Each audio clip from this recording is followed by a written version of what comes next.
Yep, it's been a rough week. It's been a rough few months, actually. So I did draw this up last week, and I explained what my basis for that was. Unfortunately, the week that just passed, we ended up going lower. Okay. Um, I didn't really expect it to do that before hitting the target area, but it is still a very good possibility we will come up here before dropping lower. We've had a lot of moves going lower and lower and lower, and it's just not giving the market a chance to actually hit any recovery points, right? Like we had a short recovery here. 2 days is not considered a recovery because then it just consolidated. Um, so yeah, there needs to be one week or a week and a half of consistently strong upside moves just for a bit of a pullback before we drop even lower. Because as far as percentages go, I understand that 40% in Nasdaq is recession level, but here's the thing: we're currently at 34%, but we're down 5,700 points. It's it's the highest it's ever been as far as a point drop. Okay, even COVID level, the point drop was. Let's go back here and take a look. Right, the point drop was 3,100. Right, and it dropped 31%. So tell me that when the entire world shut down for 2 weeks, we lost 32%, and now when apparently the world's supposed to be recovering, we're down 34%. Something's a little bit screwy, guys. I know what it is. I mentioned it before, but you just have to wait out this storm. Okay, it looks like it's going to be a bit of a rough ride. All right. What I see right now happening here, I'm going to switch over to the 1 hour time frame. Okay, there is a few gaps that I still need to close off from previous days, so down to the 15 now. Okay, so this one, just making it go. So as you see, from where it closed on the 13th, it closed that off on the 14th, and basically it didn't move. Right, we kind of hit the same area. This closed off right here. We got to do it when the market actually was open, right? So I would say this wick right there, if that's the case. Yep. Okay, just making sure that I make the right boxes. Okay, and this one, because it happened a couple of days later, it's orange. Okay, so then we draw a box. 145. And it was right here. Yes, yes. So you can see what kind of move happened when the markets were closed, right? It's pretty significant. And we never actually recovered that. So what I'm going to do is draw the ray from there. And yeah, that's what we got going on. All right, this blue line, actually, the significance of that one is drew much too far. So right there is where we closed off. That was a very big gap from like 2020 that it finally closed off, or 2020, maybe later on in the year.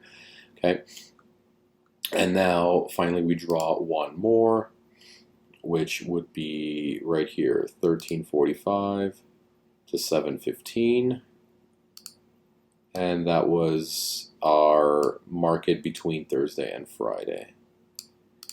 Okay, so here we go, trend.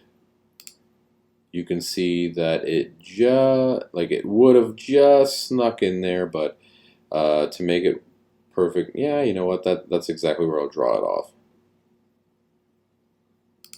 You know what, let's go 5 minutes to see if that's exactly what happened. Nope, it is not. So that means that it would have closed the gap here. And it's much easier to watch it on the actual day, because doing replays, it's, if I go a certain amount back, I can only do it on the 1 hour time frame. So it's hard to do,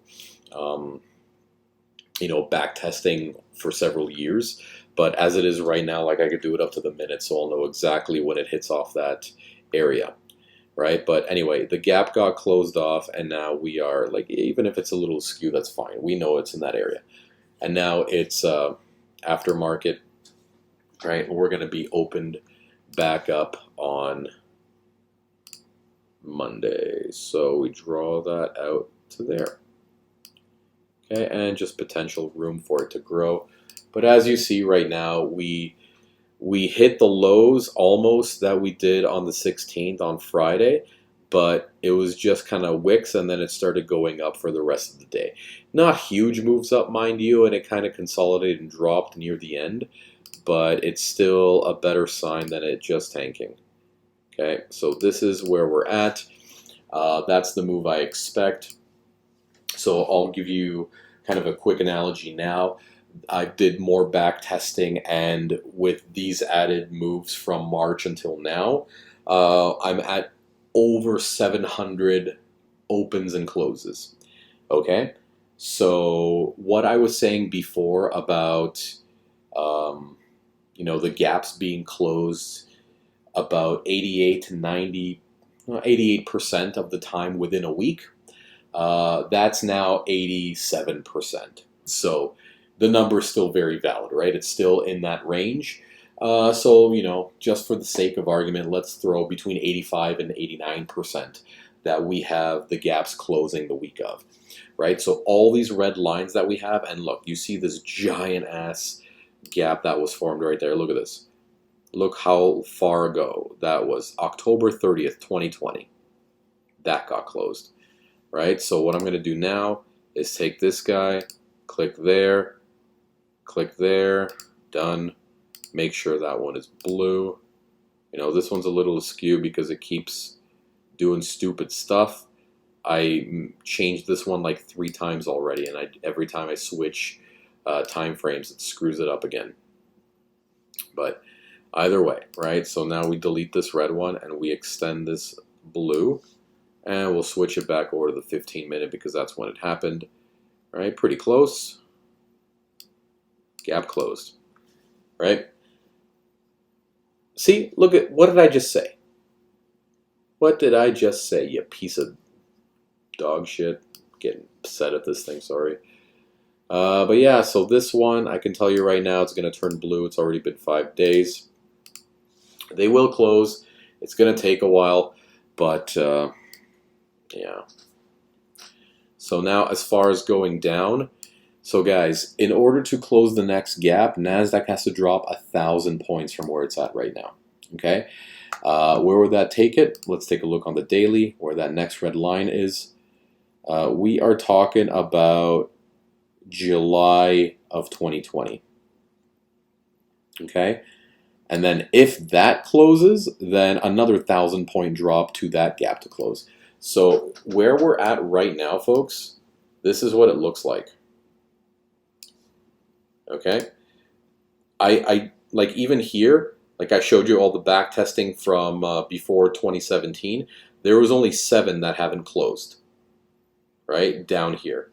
So judging, and that was like the last move, you could see the last kind of bear market, not really recession, right? It was 7 gaps that were not closed, and I just didn't want to draw them out. But we have 1, 2, 3, 4, 5, 6 right now. 6 gaps that are still open from our bear market of COVID. Okay, the odds that they will be, like, even one more will be closed off, I mean, judging how this has been tanking, pretty good, right? But as far as all the gaps above it, we have 1, 2, 3, 4, 5, 6, 7, 8, 9 gaps, right, above it, and 6 gaps below. I really, I want to be careful with what I say here, not because I'm unsure of myself, but again, the market's always going to recover. It's just a matter of time, right? So I am not 100% certain if that's going to be this week or if it's going to drop a little lower. But like I said, the low target, if you take a look right here that I have drawn up, look at the number that's there, around 9,600. Okay, what would that mean for NASDAQ right here? Right here, right at the peak of where we were at before COVID struck. Okay, that's where I have it drawn up. It's very good, very strong chance that that may not happen either, just because where I drew up this box to, right? Maybe that would be the move up to 10,300, right? And I believe I drew up that box based on where this line is, right? 10,250, around there. So that is what I'm looking at for NASDAQ. It's very slow because there's a lot of information. See, look at this. This is what I'm saying. I hate this stupid thing, but whatever. I mean, the gaps are closed. It's what matters. I don't really care from where it's from. I know I'm going to have some stuff missing. That's fine. Okay, lots of data on this chart. So yeah, that's why I am, waiting for that pullback, because again, I was expecting that to happen last month, right? So that it would have ridden up and started going down here, but I mean, it went down sooner, and all the gains were erased in 2 days, and now it's just been hovering sideways. So yeah, that's kind of what this looks like. As far as the stocks go, I mean, there's really no sense in going over it. My positions are still unchanged with what I said last week and the week before. Deeper pullbacks, their potential to happen even deeper. But like I said, where my goals are as far as where the stock is going to climb, that's still the same. Catching the market right on the bottom, not the easiest thing to do, right? This is just best educated guesses based on technical analysis. But anyway, that is what I see on the NASDAQ. I'll just jump up on the Dow Jones right now so you can see we closed below 3,000. Not fantastic, because we haven't been below 3,000 since November of 2020. Okay, and before that was the high. Well, the high before COVID struck was 2,000 or 29,500. So yeah, I mean, it's a very strong potential, actually. You can see with the Dow Jones, right? If it wasn't for COVID, how many times does it reject off that black EMA on the daily? Right? How many times? Right? Kind of bounced around there, bounced around there. That was because the housing market crash, right? So yes, it went below that time. But yeah, like I said, what the crash is happening right now is artificial,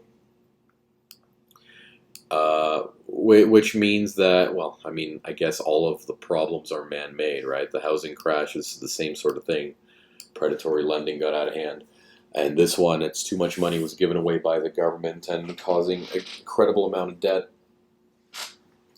To say that supply chain issues are a thing now, I mean, what's causing them, folks? Let's do some critical thinking, right? Everything is being blamed on high cost of oil. Where does the high cost of oil start? Right the first day where Biden took office and he signed an executive order canceling Keystone Pipeline and basically limiting Alberta's production of oil to be shipped, within Alberta itself and to the U.S. Once that happened, U.S. was no longer energy independent, especially with the leases that were not, the sites didn't start drilling because the leases didn't want, the people that own the leases did not want to start drilling based on the new policies. It was going to crucify them as far as red tape. So manufactured oil crisis at that point. Now we became dependent on other nations. Now those other nations, which is Russia, right, went to war. So now Russia went to war and U.S. boycotted Russian oil base because U.S. doesn't want to fund the Russian war machine. So now prices skyrocketed because demand skyrocketed. And all the oil producers increased their prices because they're drilling a lot less based on the policies. Okay, so now what does the high oil prices do? Everything in relevance that uses oil, right, uses gas, is going to be increasing its prices as the market moves forward. So that means if oil is expensive for the farmers to get, they're going to be selling food at a higher cost. If oil is expensive for the energy companies to get, they're going to be switching that over to electricity and charging us more because it costs them more money to use the raw product. Clothing lines, food supply, anything like this is going to be increasing their prices because now transportation is double the cost. Well, not double the cost. I would say 20 to 30% more expensive because the majority of the transportation cost is the fuel, right? I'm not even talking about labor right now.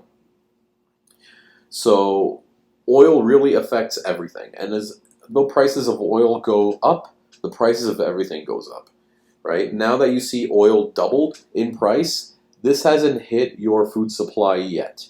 Okay, so now you can imagine it takes the farmers, it costs them twice as much in energy costs to be able to create those bales of hay to feed animals, right? Where before bales of hay were costing anywhere from $4 to $8, now they're $20 to $24.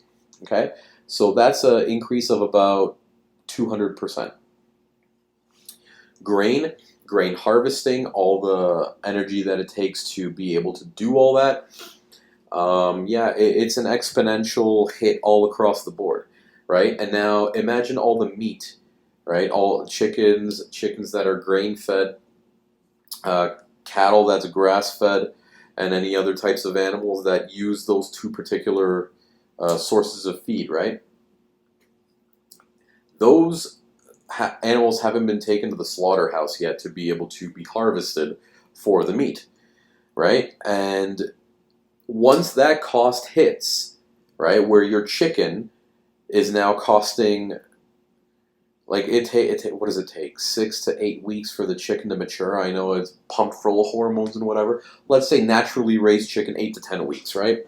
So every 2 months, you have a cycle of feeding. Now your feed is triple the cost of what it was before. And your chicken costs about $10 per bird, right? Now it's going to cost $30 per chicken in order to cover the costs of all the farmers' needs, right? Of the feed, the transportation, all that sort of stuff. The cost of food, it hasn't hit yet, but you're looking at anywhere between doubling to tripling in the short term before shit is reined in. Okay? Not to sound panicky or anything like this, but just follow everything.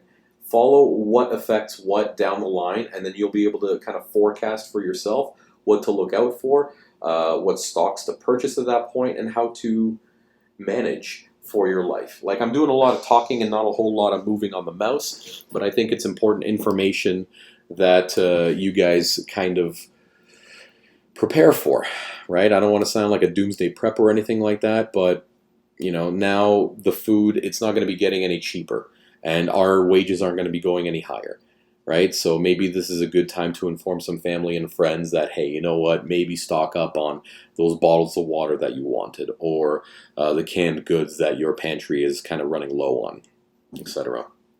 Okay, but yeah, anyway, so as far as stocks are concerned, you see right now the big ones that are affected are retail.